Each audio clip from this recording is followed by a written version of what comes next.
Okay. Hey, y'all. Welcome to Wealthy and Worthy Wednesdays. All right. I'm not a singer, just so you know. But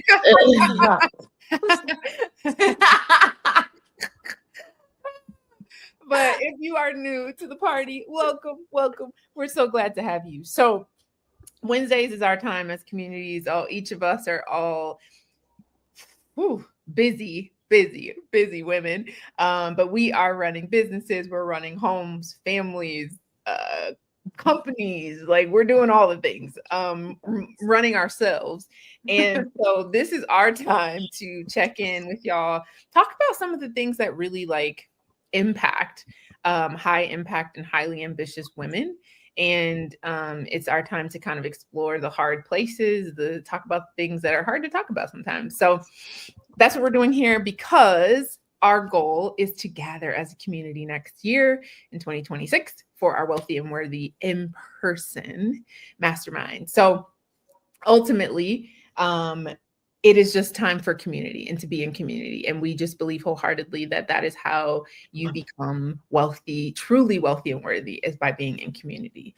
So today, our topic is designed to help y'all unpack some of the stress that comes with this time of year, right? And so as we're approaching the holidays, particularly the United States, we have Thanksgiving, and then 3 weeks later we have Christmas. And so our goal today is to talk about sacred seasons and how you can design traditions that do not deplete you. All right? Because this time of year, many of us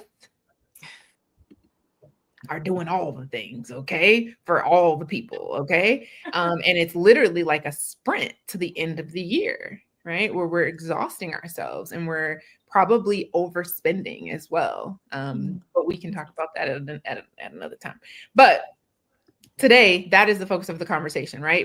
Our goal is to help you all release guilt around breaking any old traditions that no longer serve you, to reimagine some of the holidays, that traditions that you've maybe don't feel like fit you today, right? But looking through holidays from a lens of like peace and personal alignment and what really feels good, right?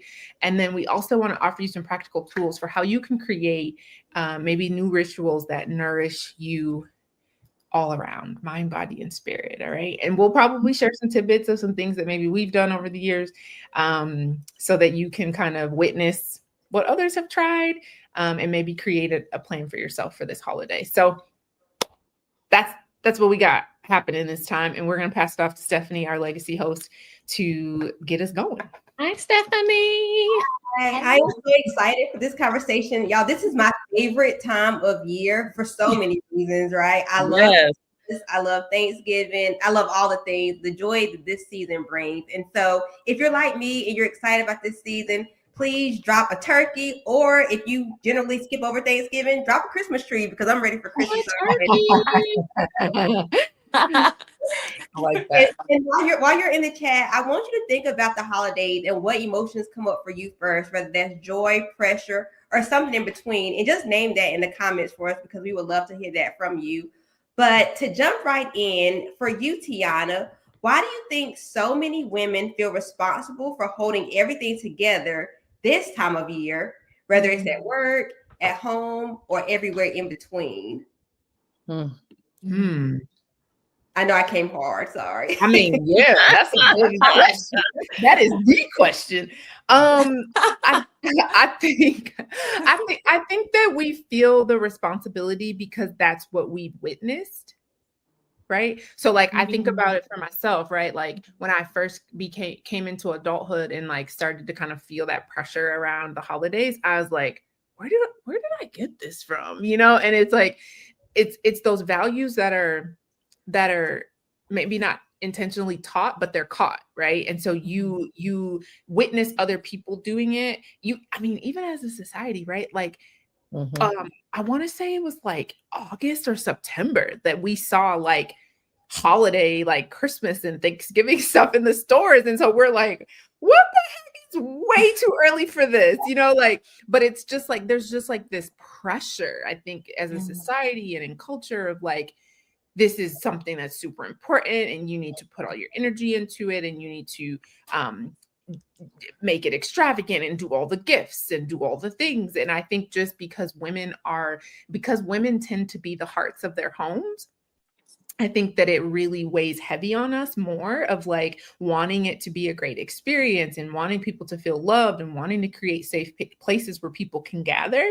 And I do think that there's beauty in that. I think it's sacred. I think it's just a beautiful way for us to serve our families, if that's what we choose to do. Mm-hmm. Yeah. Right. So I think it's a matter of like us getting clear as women of like, what do we want? You know, like I'll never forget the first Thanksgiving after I had my son. Like I literally just said, I'm not doing anything. Right. I'm not doing nothing.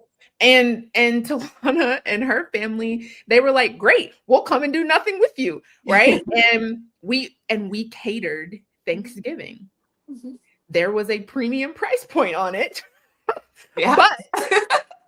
But the premium price point was worth every bit of the piece that we had, and not hustling, not being in crowded grocery stores, not being slaves in the kitchen all night, like not being stressed out and up at the crack of dawn to get a turkey in the oven. Like we didn't have none of that. We literally enjoyed each other. We watched TV, we played games, we snuggled with my baby, a new baby. Yeah. Like we just enjoyed each other. And so for me, that is what I want to channel during the holidays, right? I want to channel that sacred time with my family, with the people that I love, my chosen family, right? And that does not require me to wear myself out and be sick like I used to be, because I was doing way too much.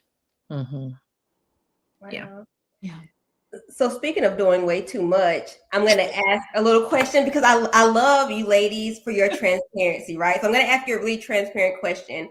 What is one tradition or expectation that you've carried during this holiday season that has secretly drained you, and how did you shift it? For me, I will say, like, I don't do this any longer because I've learned over the years.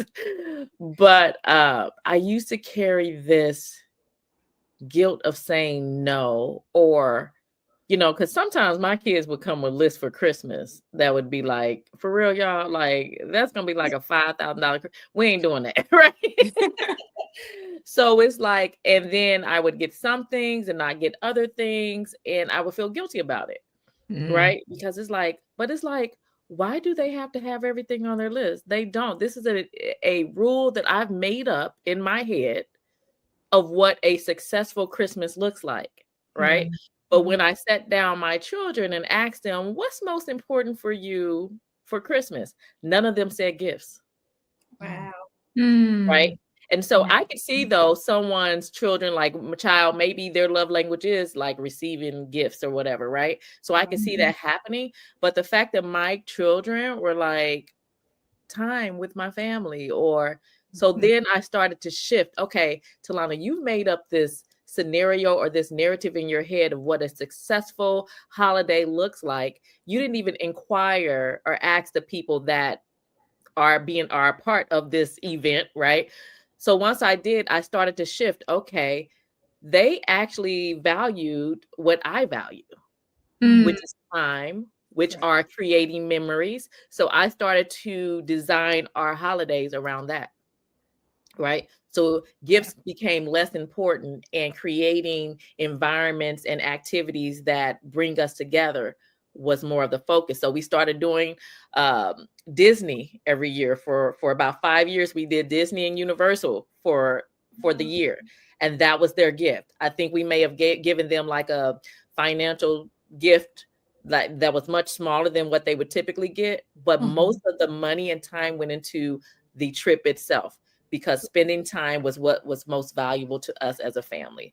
And so I think if we could just close out society for a moment, and the influences and the what other people have and what other people think is success, and create a success chart for ourselves and for our families and focus on that. Because just because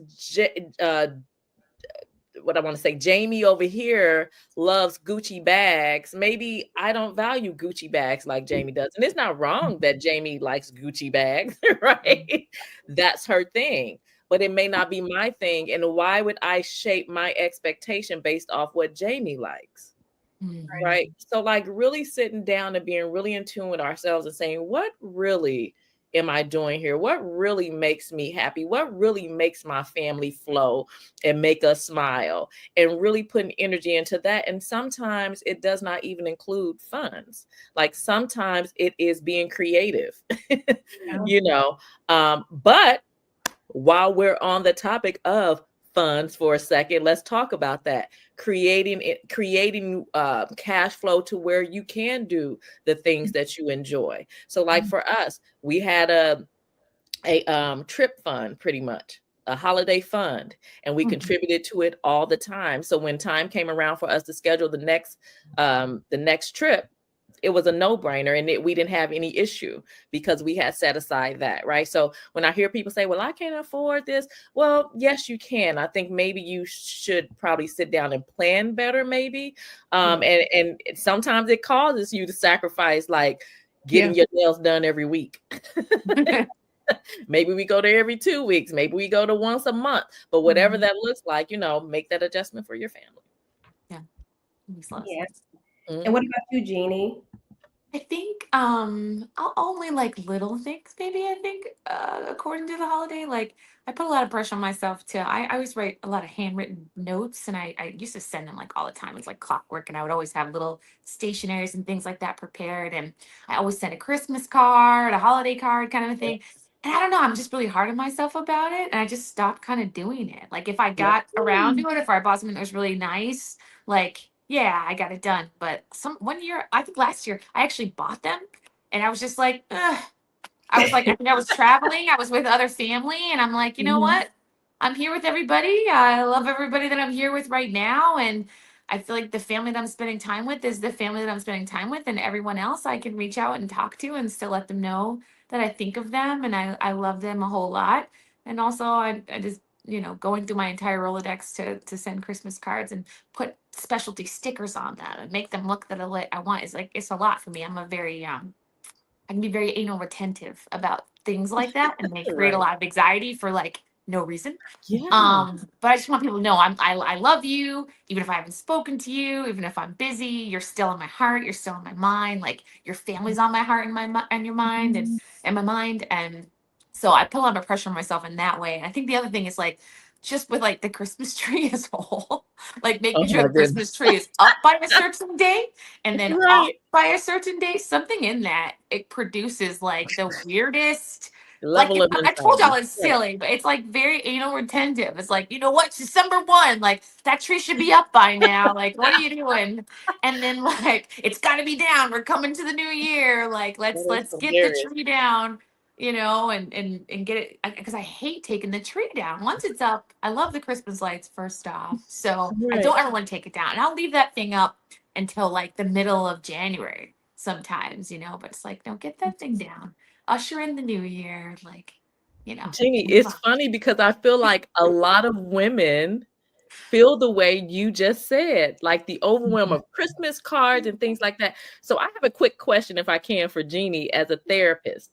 What would you say that is? Like, why do we pick that up and it's just like this rule we create? What is that? It really is this intuitive impulse to be connected to other people and to show other people that, hey, I care about you. I care about you enough to invite you into my world. Like many families, especially, they send Christmas cards with photos of the family. Yes. So like you can see how the kids have progressed. My grandmother sends an entire letter that gives an entire outlook of like what she did through the year. Like, they're like, yeah, we know we went to this space and I'm just reading the letter and I'm like feeling so inadequate. I didn't tell anybody everything. Like, if you are on socials, if you weren't following the journey, if you weren't calling and I wasn't calling you, like, you just don't know. Like, I'm gonna pop out and you're gonna see like a totally different life, you know? And I'm like, meanwhile, my grandma's like, here you go. This is what we did. This is how we did it. And, you know, and she sends like, she'll send me like maple syrup and like specialty cookies from some, you know, I'm like, why you gotta be so thoughtful? You know, Right. I think it's that voice you have in your head too of the women models in your life. You know, many of us have like these deeply compassionate, like loving women in our lives who like maybe they didn't have a lot of money, but they just gave a lot of heart. My goodness. Yes. I feel like the women in my life, even though they don't have a lot of money, they just gave like the way my mom cooks is like with the deepest amount of love like you would ever feel, and you can just taste it. And Tiana, you cook the same way. And the way that like my grandmother gives a hug, it feels like your entire body is like just relaxing into this state of like all of her care. And Talana, you give hugs like that. Like Yeah. we had these models, you know, Yeah. of like showing up for us. And I think we just are like, I want to be that so bad. Like I want to keep that up so bad. And it's in the Christmas cards, and it's in the ornaments we choose, and it's in the way that we show up for people.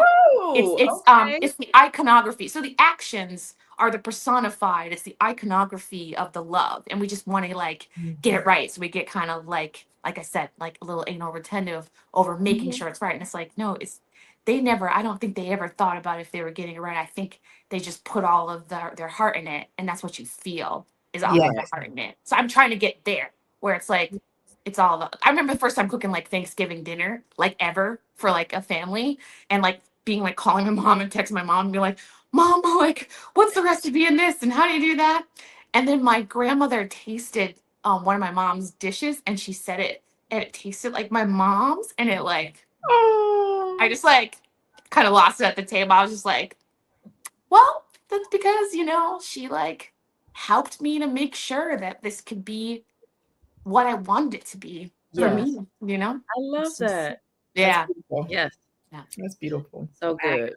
That is so good. So speaking on family, right? And Talana, you actually asked Jeannie my next question, so we're all on the same page because that was my next question for her anyway. But Talana, I know in the past you shared about finding your biological parents later in life. So I think it's such a powerful reminder that family isn't just who we come from, it's also who we choose. So how has that shaped how you approach holidays and connection? Okay, that's a loaded question. As it pertains to the DNA surprise story, I put that out there just so people could know what we're talking about and give you context. I found out my father wasn't my father at the age of 39. Okay, and so for me, it shook up a lot, right? And so for a few years, I didn't have the capacity to be around no family except for my immediate family, which is my husband and my children, right? Because I was processing, I was healing, I was trying to understand what just happened, you know. And also it did alter some relationships within my family for a season, right? So we did all the work. I did all the work I was supposed to do so that I can have healthy relationships with people who I felt had really deeply hurt me and broken trust. And so to get back to that, I had to get back to myself, right? Who is this woman who just had her whole world blown up? Who is she now? She has this new identity that she didn't have before. What now are her desires? What now does a healthy family look like? Because what I thought it looked like was actually broken into pieces. So what does that look like now? I had to first come to terms with myself and rediscover who I was. And from that, understood that the depths of my heart and my desires never shifted. Just the situations around me did. Yeah. Right. And so come to terms with that and understanding that there is pain in every family. There is hurt in every relationship. The question is, what do we do with that hurt? And are we able to overcome where we're still able to have loving relationships, even if it's not at the depth that you would prefer it to be? At what level can I love me and love this person too? I love that. And so whenever I got to that point, then I was able to get back to having family, hosting, family gatherings and things like that. And I knew I couldn't do it while I was broken. I had to do it in a whole space. Right. And so for me, it's extremely important. And I tried not to, and I did not, let me say, I didn't try. I did not allow my trauma and my pain to dictate how I move with my family. Now, I didn't allow it to anger me to the point where I built resentment, where I can no longer have relationship. It's important to me. Family is extremely important to me. And because of that, I had to do the work to get back to family. So you have to determine for yourself, is family important to you? Are those is that quality time that you spend, is that important to you? And if it is, guess what? You got to get to work. You got to get to work to get there, because you can't depend on anyone else to do it. Like, you have to take the steps and do it if that's what you truly desire in your heart and you really want it. Yeah. And Jeannie, I would love to kind of hear your thoughts around this, because as you know, while Christmas and Thanksgiving, these are joyous times for lots of people, it's not often a joyous time for all people. So how do you find space to take care of yourself during a time where maybe everyone around you is happy, but maybe you're dealing with things within your own family that bring you sadness and grief? Absolutely. I'm so glad you asked me this question, because it's a huge time of the year, and many people don't recognize that there are extremely low lows that people are experiencing when others are at the pinnacle, right? They're at the highest points of their life. They're feeling the joys of like gratitude and having family surrounding them. And there are other people who are in the throes of their depressions, who are highly anxious, overwhelmed. I actually have I do I started this last year, noticing just that the trend was that I was seeing a lot more patients during that time. There were a lot of years I didn't take off during the holidays as a therapist, and that was my sacrifice. I felt determined in it to make sure I worked holiday shifts where I didn't have kids and things like that, and I had colleagues who did, to make sure that I was on and like showing up for people, because we would just get so many admissions, or now in private practice, I get so many patients, so many clients that come around this time. So I created a pro bono fund within my work.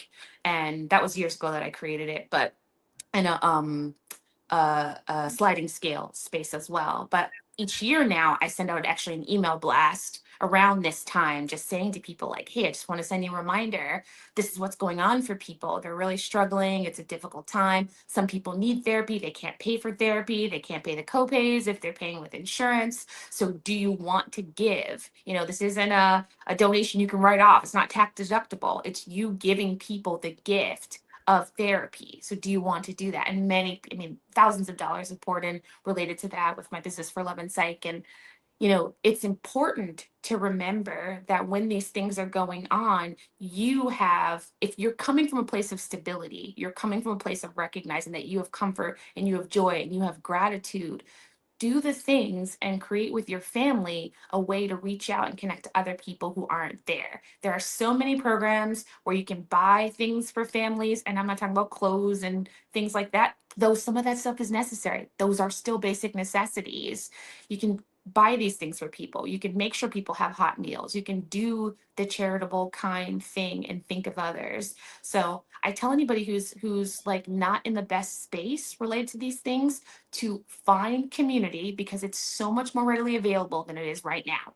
Like, I know that throughout the whole year, there's a lot of sometimes ignoring of these issues, but I'm telling you, during Thanksgiving, during Christmas, during New Year's, we as professionals, we know, the community knows that people actually struggle during this time. And there are active areas where people are volunteering. They are there. They are looking and waiting for you to come and to receive the resources. So if you're struggling right now, it's a difficult time for you, or you find yourself struggling during those times of years, reach out to the community. It's there for you. I promise.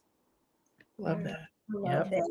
And real quick, because we always like to provide like actionable things, are there any resources? I know you said that your practice offers pro bono. Are there others that come to the top of mind that you could share with our audience who may need that support?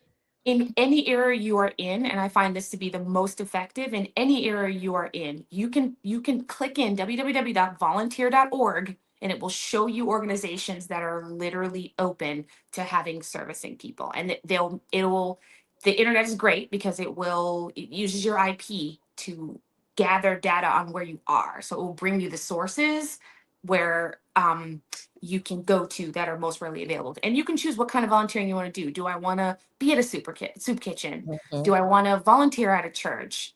Also, other resources that are really good to look at are your community resources, like right off the cuff. So if you know there's a church in your community, I know that there's been some controversy around that as of late, just so we're aware. But if you know there's a local church, or you go to your local church and you already know, going there, talking there, reaching out there is really very important. If you know where your local library is, there are often resources that are just right there that are held up front by the librarian that you can take a look at. Like, many times people forget that community resources are literally the things that are right there inside of your community. They have the information. Go there and they'll tell you. You can go to Goodwill. They will let you know where to go. So if you like things like being in person and seeing people in person and talking to a real person, which I like to do as well, and you don't want to do an internet sweep, don't go into your local branches, and they'll direct you on where you can go and what's still relevant. Because I know people get really overwhelmed and really embarrassed by having to sometimes ask questions, or if they show up someplace and the place that was relevant last year isn't relevant this year, it can be really off-putting. So if you're talking to local people who know, you'll get the updated information. All right, thank you so much for that. So Tiana, I want to ask you this question. So I know we've talked a lot about family, relationships, and community during this time of year, but sometimes we forget about just ourselves, right? So how do we, as women, as busy women, how do we create rest during a season that glorifies being busy?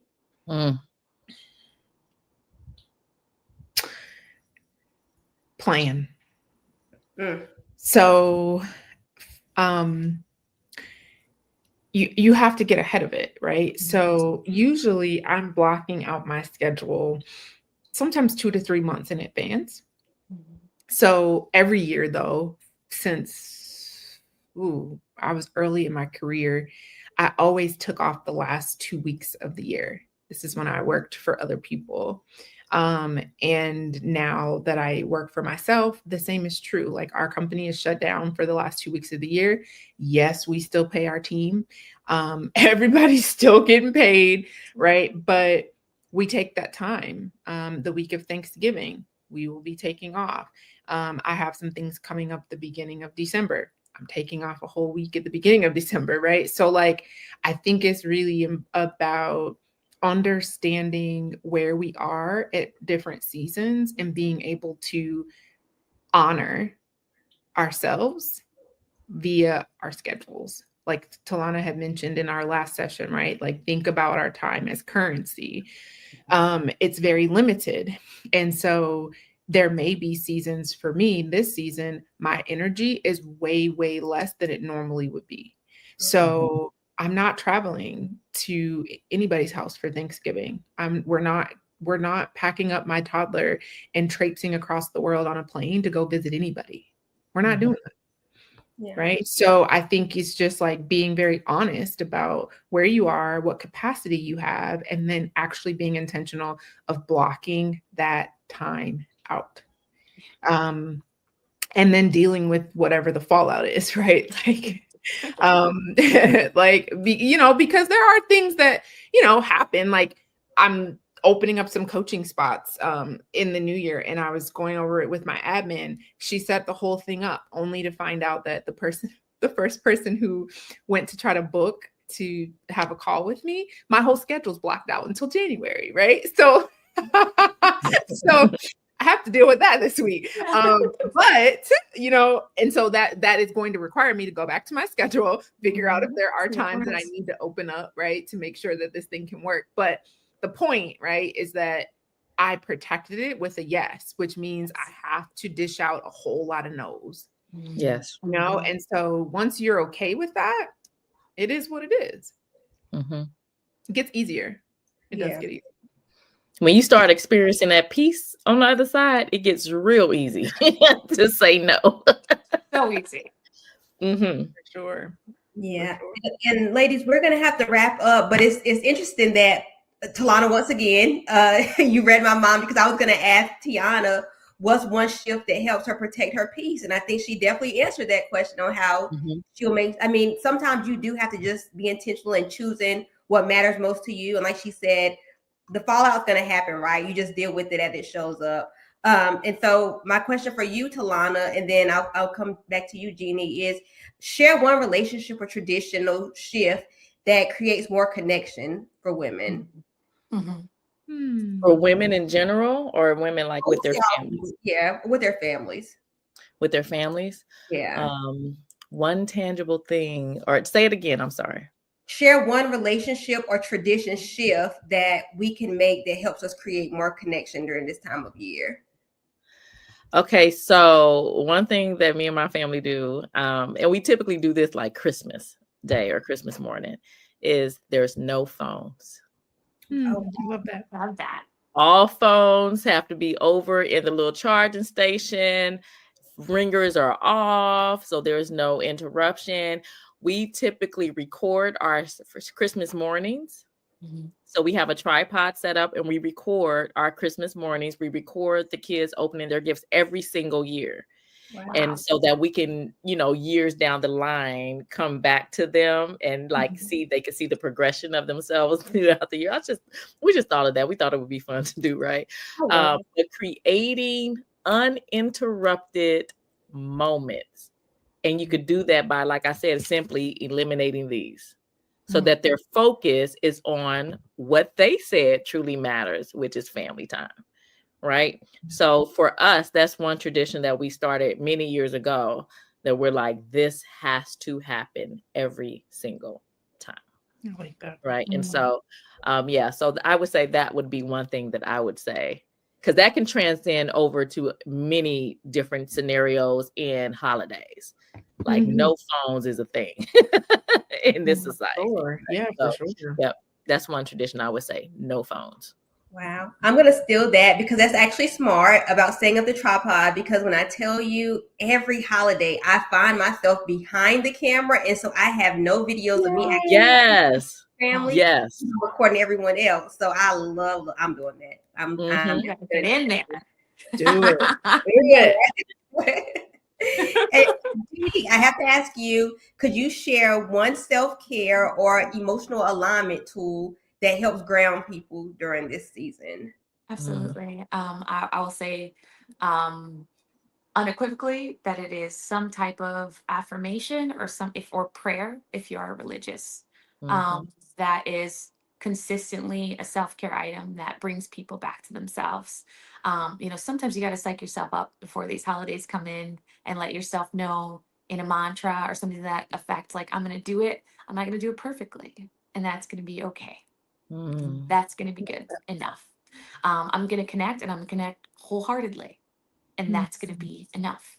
So setting that up before you're going in, just putting that up for yourself days before, during the day, I think it's important. Prayer as for yourself, prayer for your family, always is going to be what's going to make that mind know that I'm looking inward. I see myself clearly. I see myself the way God sees me, as valuable, as perfectly whole and complete. There's nothing I need to do, nothing I need to be. There's no gift that I'm going to give that's going to tell other people that I have worthiness and that I love them. It's going to be always my heart, my intention, my being, my presence that is going to show who I am and what I am. I love that. Beautiful.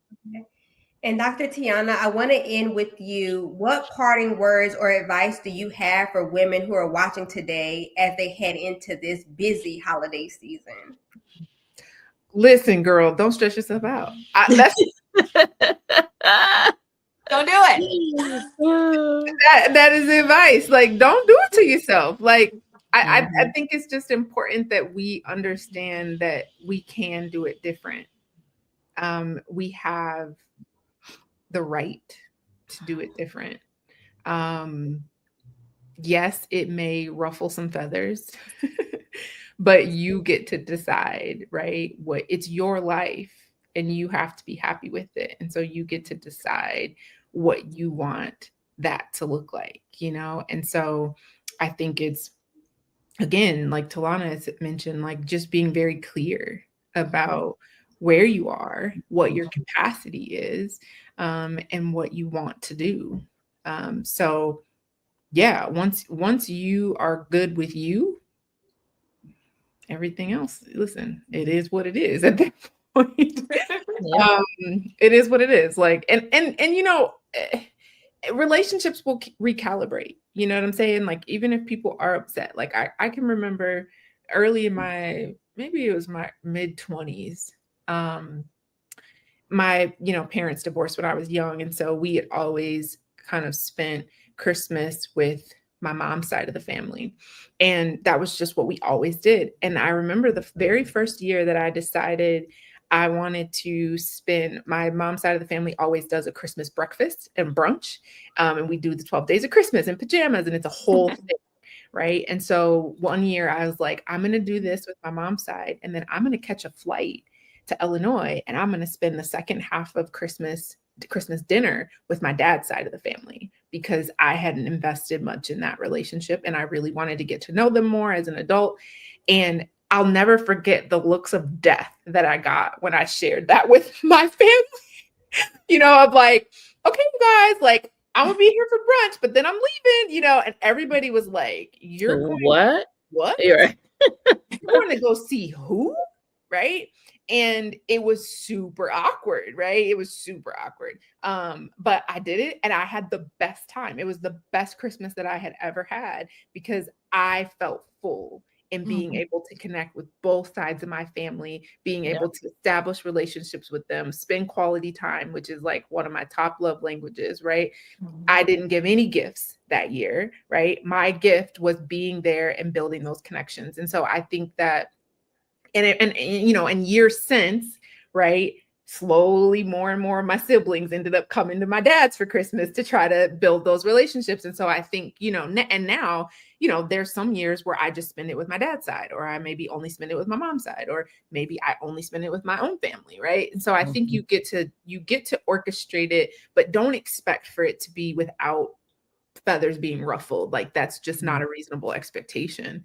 But just know that you can manage it and that you can recalibrate those relationships. And if they don't ever come around, it is what it is. Like, it just is what it is.